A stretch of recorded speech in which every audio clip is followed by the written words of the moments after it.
നമസ്കാരം. മലയാളി വാർത്ത ലൈഫിലേക്ക് സ്വാഗതം. 2026 ജൂലൈ 14 ചൊവ്വാഴ്ച. ഇന്നത്തെ നിങ്ങളുടെ രാശിഫലം അറിയാം. തയ്യാറാക്കിയത് ജയറാണി EV. മേടം രാശി അശ്വതി ഭരണി കാർത്തിക ആദ്യകാൽ ഭാഗം. ബന്ധുജനങ്ങളിൽ നിന്നും ഗുണാനുഭവങ്ങളും കുടുംബത്തിൽ വലിയ ഐശ്വര്യവും വന്നുചേരും. പുതിയ ആഭരണങ്ങളും അലങ്കാര വസ്തുക്കളും സ്വന്തമാക്കാൻ സാധിക്കും. ദാമ്പത്യ ഐക്യം വർദ്ധിക്കുകയും സമാധാനം നിലനിൽക്കുകയും ചെയ്യും.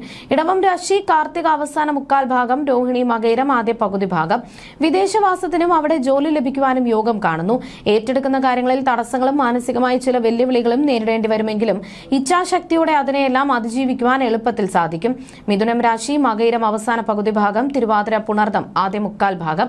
ദീർഘനാളായി പരിശ്രമിച്ചുകൊണ്ടിരുന്ന ഉദ്യോഗം സ്വന്തമാക്കാൻ സാധിക്കും. ആരോഗ്യകാര്യങ്ങളിൽ മികച്ച പുരോഗതി ദൃശ്യമാകും. അപ്രതീക്ഷിതമായി വലിയ സന്തോഷങ്ങൾ തേടിയെത്തുകയും കുടുംബത്തിൽ മംഗളകരമായ കാര്യങ്ങൾ നടക്കുകയും ചെയ്യും. കർക്കിടകം രാശി പുണർദം അവസാന കാൽഭാഗം, പൂയം ആയില്യം. വ്യക്തിബന്ധങ്ങളിൽ സുതാര്യത പുലർത്തേണ്ടത് അത്യാവശ്യമാണ്. അനാവശ്യ കൂട്ടുകെട്ടുകൾ വഴി ധനനഷ്ടത്തിനോ അപവാദങ്ങൾക്കോ സാധ്യതയുള്ളതിനാൽ തികഞ്ഞ ജാഗ്രത പാലിക്കണം. ഉദര സംബന്ധമായ അസ്വസ്ഥതകൾ അലട്ടാനിടയുള്ളതിനാൽ ഭക്ഷണ കാര്യങ്ങളിൽ ശ്രദ്ധ നൽകുക. ചിങ്ങം രാശി മകം പൂരം ഉത്രം ആദ്യ കാൽഭാഗം. പുതിയ വസ്ത്രങ്ങളും ആഭരണങ്ങളും ലഭിക്കുവാനും ബന്ധുസമാഗമത്തിനും അവസരമൊരുങ്ങും. ആരോഗ്യവും മനസ്സന്തോഷവും ഇരട്ടിയാകും.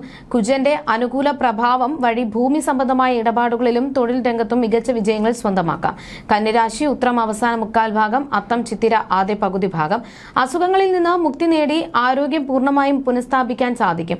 ശത്രുക്കളുടെ നീക്കങ്ങളെ സമർത്ഥമായി പരാജയപ്പെടുത്തുവാനും കുടുംബജീവിതത്തിൽ സമാധാനം നിലനിർത്തുവാനും കഴിയും. തൊഴിൽ രംഗത്തെ വലിയ വിജയം സാമ്പത്തിക ഉന്നതിയിലേക്ക് നയിക്കും.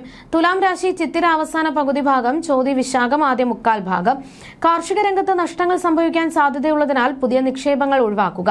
മറ്റുള്ളവരാൽ വഞ്ചിക്കപ്പെടാതിരിക്കാൻ പണമിടപാടുകളിൽ ജാഗ്രത പാലിക്കണം. തൊഴിൽ ക്ലേശങ്ങൾ, നേത്രരോഗം, തലവേദന എന്നിവ അലട്ടാൻ സാധ്യത കാണുന്നു. വൃശ്ചികം രാശി വിശാഖം അവസാന കാൽഭാഗം, അനിഴം തൃക്കേട്ട.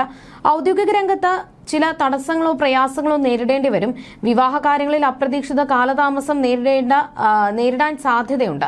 ജോലി സംബന്ധമായ കാരണങ്ങളാൽ ജീവിത പങ്കാളിയിൽ നിന്ന് അകന്നു കഴിയേണ്ട സാഹചര്യം ഉടലെടുക്കും.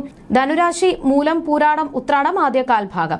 കുടുംബത്തിൽ ഐക്യവും സന്തോഷവും പൂർണ്ണമായി നിലനിൽക്കും. ബിസിനസ്സിലും വ്യാപാരത്തിലും വലിയ പുരോഗതിയും ഉയർന്ന സാമ്പത്തിക ലാഭവും ദൃശ്യമാകും. വീട്ടിൽ മംഗളകരമായ ചടങ്ങുകൾ നടക്കാൻ യോഗമുണ്ട്. മകരം രാശി ഉത്രാടം അവസാന മുക്കാൽ ഭാഗം, തിരുവോണം അവിട്ടം ആദ്യ പകുതി ഭാഗം. രോഗങ്ങളിൽ നിന്ന് മോചനം ലഭിക്കുകയും ആരോഗ്യം മികച്ചതാവുകയും ചെയ്യും. മനസ്സിന് വലിയ സമാധാനം ലഭിക്കുന്ന സമയമാണ്.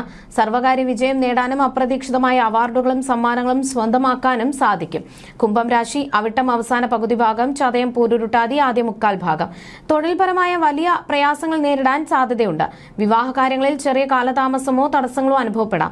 ഉദ്യോഗാർത്ഥികൾക്ക് ജോലി സംബന്ധമായ ദൂരസ്ഥലങ്ങളിലേക്ക് മാറി നിൽക്കേണ്ട സാഹചര്യം വരും. മീനം രാശി പൂരുരുട്ടാതി അവസാന കാൽഭാഗം, ഉത്രട്ടാതി രേവതി. ദാമ്പത്യ കലഹങ്ങൾ ഒഴിവാക്കാൻ വാഗ്വാദങ്ങളിൽ വിട്ടുവീഴ്ചകൾ ചെയ്യേണ്ടി വരും. കുടുംബത്തിൽ അസ്വസ്ഥതകളോ സാമ്പത്തിക പ്രയാസങ്ങളോ അലട്ടാം. ഇടയ്ക്കിടെയുള്ള യാത്രകൾ മൂലം തളർച്ചയുണ്ടാകാനും ഉദരരോഗങ്ങൾക്കും സാധ്യത കാണുന്നു. ജ്യോതിഷ സംബന്ധമായ നിങ്ങളുടെ സംശയങ്ങൾക്കും പരിഹാരങ്ങൾക്കും ജയറാണി EV 9746812212.